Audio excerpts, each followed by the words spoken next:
Sebelum melanjutkan, jangan lupa subscribe dulu, terima kasih. Bab 513 Kekuatan Satu Tinju.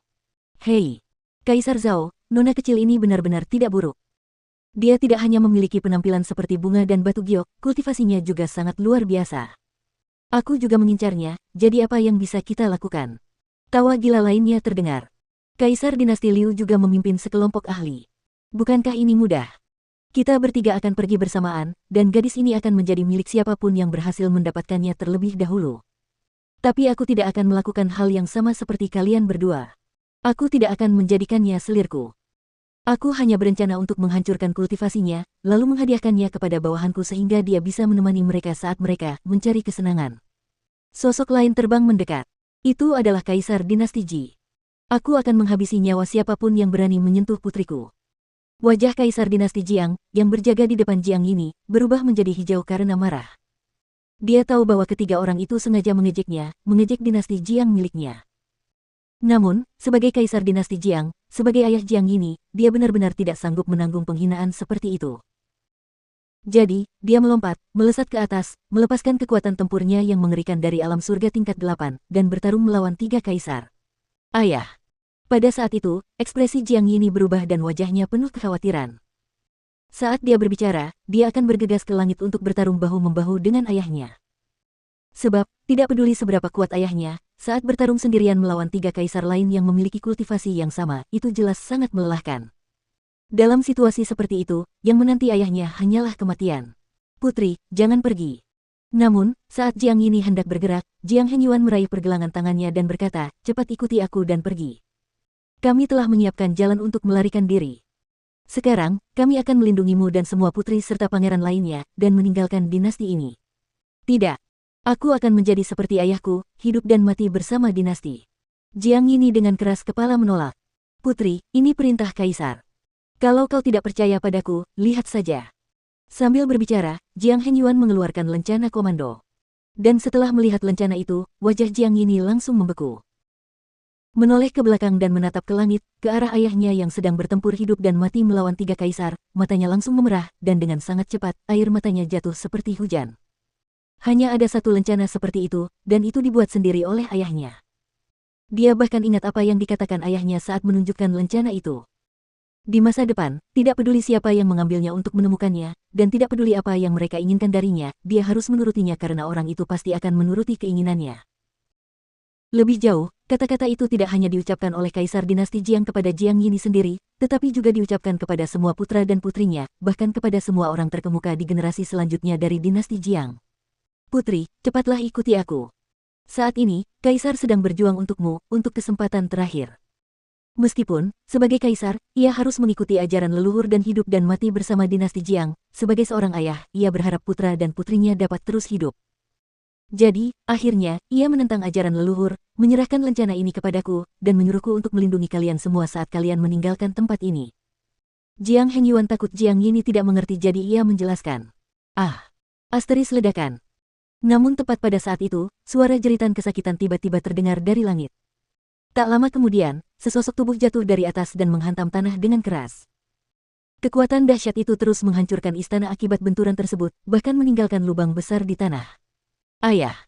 Pada saat itu, Jiang Yini melolong keras, lalu melompat dan bergegas ke dalam lubang besar. Omong kosong, pada saat yang sama, banyak ahli dinasti seperti Jiang Henyuan juga terbang, karena orang yang jatuh dari langit tidak lain adalah Kaisar Dinasti Jiangnya. Yini, ayahmu tidak berguna. Bukan saja aku tidak bisa melindungi puluhan ribu anggota klan, aku bahkan tidak bisa melindungimu, putriku. Pada saat itu, wajah Kaisar Dinasti Jiang tampak putus asa. 7 lubang wajahnya mengeluarkan darah, dan dadanya bahkan berbentuk "Au". Tulang dadanya hancur, kulitnya retak, dan sejumlah besar darah mengalir keluar secara bertahap. Tidak. Ayah, di hatiku, kau adalah ayah yang paling baik. Wajah Jiang Yini dipenuhi air mata. Dia benar-benar lemah, bahkan tidak mampu bertahan selama beberapa ronde. Tiba-tiba, dahat besar terbang turun dari langit, mendarat di wajah Kaisar Dinasti Jiang. Itu dari Kaisar Dinasti Liu. Saat ini, dia berdiri di langit, menyipitkan matanya, dan dengan mengejek memeriksa Kaisar Dinasti Jiang yang terluka parah. Ya, kudengar ayahnya memiliki kekuatan tempur yang luar biasa dan mampu melawan ayah kita sendiri tanpa terkalahkan, jadi kupikir putranya juga memiliki kekuatan tempur yang cukup mengesankan. Namun, aku tidak menyangka dia begitu tidak berguna. Kaisar dinasti Zhao juga mengejek dengan kata-kata dingin. Benar sekali. Kalau aku tahu dia tidak berguna, kalian berdua tidak perlu menyerang sekarang. Aku sendiri sudah cukup untuk mengalahkannya. Kaisar dinasti Ji tidak hanya berbicara dengan nada mengejek, wajahnya juga dipenuhi dengan rasa puas diri. Kalian semua seharusnya malu menjadi penguasa klan. Mengesampingkan fakta bahwa kalian semua bergandengan tangan untuk menyakiti ayahku, kalian bahkan berbicara tanpa malu-malu untuk mengejeknya. Kalian semua benar-benar orang yang hina. Melihat ayahnya sendiri dipermalukan oleh mereka seperti itu, wajah kecil Jiang Yini memerah karena marah, dan dia sangat marah. Pemenang adalah raja dan yang kalah adalah pencuri. Dulu, penghinaan yang diberikan leluhurmu kepada leluhurku ribuan kali lebih buruk dari ini. Kaisar dinasti Liu berteriak dingin. Ah, Kaisar Liu, apa perlunya membuang-buang napas dengan mereka? Hari ini, kami ingin mereka membayar harga atas tindakan leluhur mereka. Karena gadis ini sangat pandai bicara, biarkan aku bermain dengannya sebentar. Kaisar dinasti Zhao tertawa dingin, lalu tiba-tiba, berlari ke arah Jiang Yini. Lindungi sang putri. Melihat itu, Jiang Hengyuan dan para ahli dinasti lainnya bergegas terbang ke langit. Mereka menunjukkan metode perlindungan dengan membuka formasi roh pertahanan. Bahkan setumpuk sampah berani menghalangi jalanku. Minggir. Namun, Kaisar dinasti Zhao dengan santai menepisnya, menyebabkan formasi roh yang dibangun oleh kekuatan gabungan Jiang Hengyuan dan yang lainnya langsung hancur.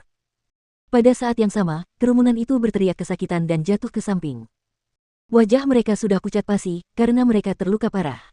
Haha nona kecil, kau benar-benar tidak punya sopan santun. Sebaiknya biarkan aku mengajarimu dengan baik. Kaisar dinasti Zhao terus tertawa terbahak-bahak. Ketika berbicara, dia sudah mendekati Jiang Yini. Dia mengulurkan tangannya, dan sebenarnya tanpa malu-malu bermaksud meraih dua puncak Jiang Yini yang menonjol. Kau ingin mengajari putri Yini tata krama. Itu tergantung apakah kau punya kemampuan atau tidak. Asteris ledakan. Namun, tepat pada saat itu, teriakan keras tiba-tiba terdengar dari zona inti dinasti. Bersamaan dengan itu, tanah hitam menggelinding di permukaan, dan dua sosok melesat keluar dari bawah permukaan tanah. Salah satu dari mereka memiliki kecepatan yang luar biasa. Hampir dalam sekejap, dia tiba di depan Kaisar dinasti Zhao. Dia meninju langsung, melancarkan serangan ke arah dinasti Zhao. Dari mana bocah ini datang dan berani mengganggu acara yang bagus ini? Minggirlah.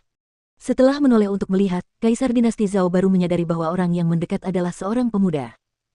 Jadi, dia mendengus dingin dengan jijik, melambaikan tangannya dengan santai, ingin menamparkan pemuda itu ke samping. Namun siapa sangka pemuda itu ternyata sangat sakti. Tepat saat tinjunya mendarat di lengan Kaisar dinasti Zhao, terdengar suara patahan, dan pemuda itu benar-benar berhasil mematahkan lengan Kaisar. Setelah itu, kekuatan pukulannya tidak berkurang, malah menjadi semakin kuat. Dengan suara keras, pukulannya menghantam wajah Kaisar dinasti Zhao. Darah berceceran saat kepalanya hancur dan terbelah menjadi beberapa bagian, dan dia langsung tewas.